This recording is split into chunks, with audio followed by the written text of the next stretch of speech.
Salut, nouvelle vidéo, changer de vie, vivre à la campagne. Aujourd'hui on va parler d'un sujet grave, sérieux, les menaces du futur. Venez avec moi, je vous emmène dans mes réflexions. C'est parti. Alors quelques éléments de contexte. Déjà ces menaces du futur, est-ce qu'elles sont si futures que ça? Peut-être qu'elles sont déjà très présentes. C'est un premier point. Deuxième point, est-ce que ces menaces sont si potentielles ou sont-elles déjà très concrétisées? C'est un second point. Enfin, beaucoup de personnes qui vivent à la campagne et qui viennent s'y installer quittent la ville pour faire des problèmes de travail, une insécurité à laquelle ils sont confrontés quotidiennement, ou tout simplement se reconnecter à la nature. Et il ne faut pas croire que ce havre de paix qu'on est venu chercher ici nous protège, nous garantit contre ce que j'appelle les menaces du futur. Première menace, la guerre nucléaire, la troisième guerre mondiale, la bombe atomique. Cette menace, ça fait depuis plusieurs années, depuis le début de la guerre entre la Russie et l'Ukraine, qu'on l'entend dans les médias, les journaux, la télé, les conversations, etc. Et d'ailleurs, ça revient dans l'actualité très fortement avec cette annonce indiquant que chaque Français allait recevoir en papier, en format papier, un guide pour se préparer en cas de situation de crise et notamment de guerre. Alors recevoir un guide au format papier, c'est concret, c'est physique, c'est matériel. Ça fait prendre conscience aux gens de la réalité de la menace. C'est aussi une technique de manipulation des masses, de manipulation de la foule.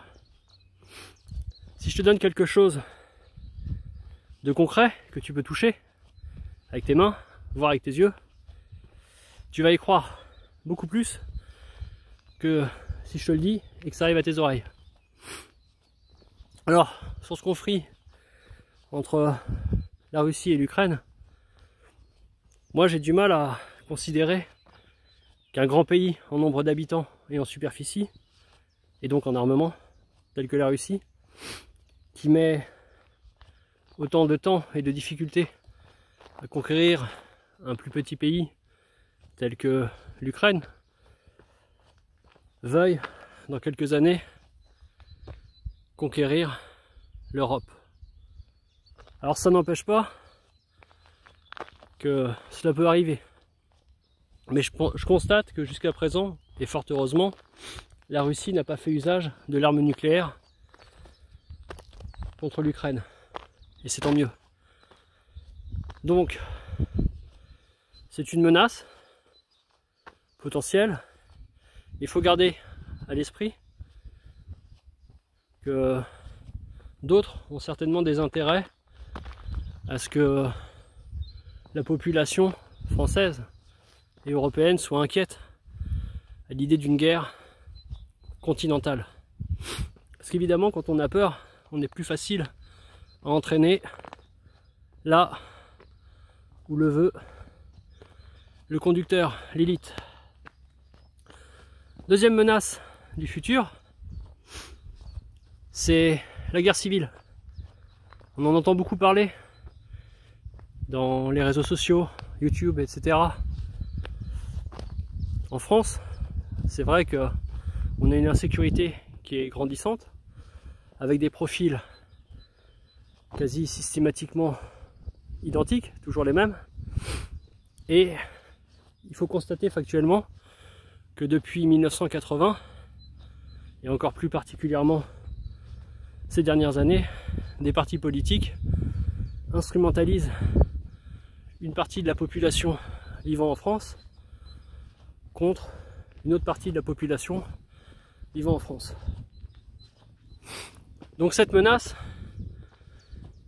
elle est possible, mais là encore, certains y ont des intérêts, ou en tout cas, essaient d'en profiter. Et donc venir à la campagne, c'est certainement un retranchement, un excellent repli, mais il faut bien garder à l'esprit qu'il doit y avoir derrière, pour soi et sa famille, une préparation mentale, morale, intellectuelle, physique, matérielle, pour faire face à la survenue d'un tel événement, qui n'arrivera pas du jour au lendemain. Mais les choses peuvent s'enchaîner très vite. Une crise dans les banlieues, des incendies, des dégradations, plusieurs banlieues s'enflamment, et le phénomène ensuite se généralise à la France entière. Troisième menace du futur, l'intelligence artificielle. Alors là, on peut le voir sous plusieurs angles. Déjà, on peut le voir comme quelque chose de positif ou comme quelque chose de négatif, l'intelligence artificielle. Et il faut constater que un des scénarios possibles est celui décrit dans les films de Terminator. Terminator 1, Terminator 2. Vous avez très souvent la science-fiction qui finit par devenir une réalité. Si vous prenez les anciennes bandes dessinées des années 80 ou des années 50 et que vous les comparez à votre mode de vie actuel, vous verrez que beaucoup de technologies qui y sont présentées sont devenues une réalité. Donc c'est une hypothèse.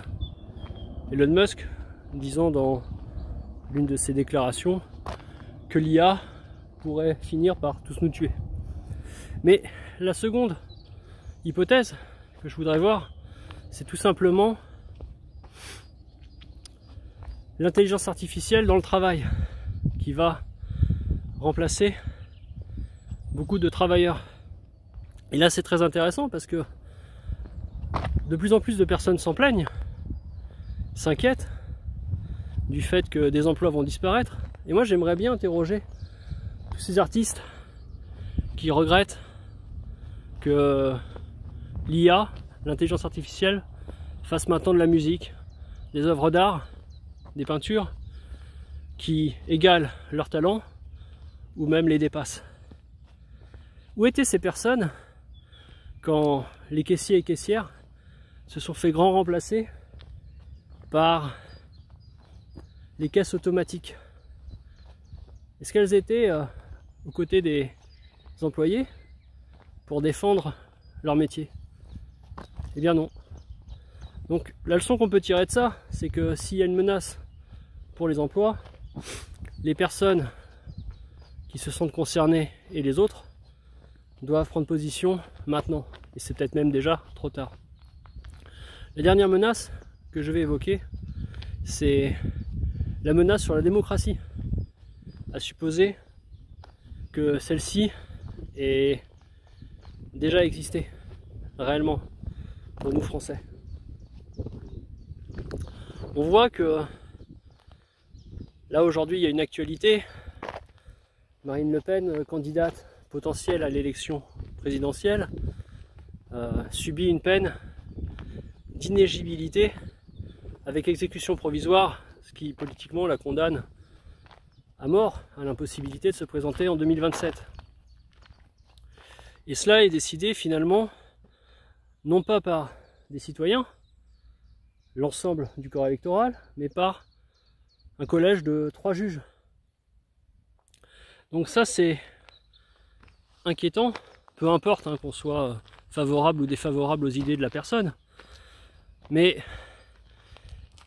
le citoyen ne peut plus choisir pour quel candidat il va voter, parce qu'au moment de l'élection, tout aura été fait pour rayer de la liste les profils qui ne correspondent pas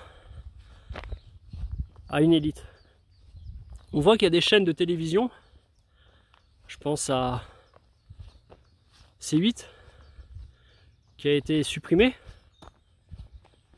Alors, il y avait une émission phare, je crois que ça s'appelait TPMP, quelque chose comme ça, présentée par Cyril Hanouna.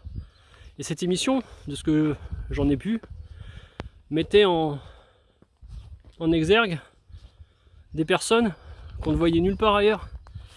Des gens comme vous et moi, qui avaient un temps de parole dans des émissions de grande écoute. Et évidemment, quand on a des narratifs à défendre, présenter, colporter, c'est plus difficile quand on a des citoyens de bas étage qui peuvent dire ce qu'ils veulent à une heure grande écoute. Donc, c'est peut-être ça la menace la plus grande sur notre futur, la perte d'esprit critique. Abonnez-vous, likez, commentez, partagez, ça m'encourage et soutient le projet. D'avance, merci, à plus!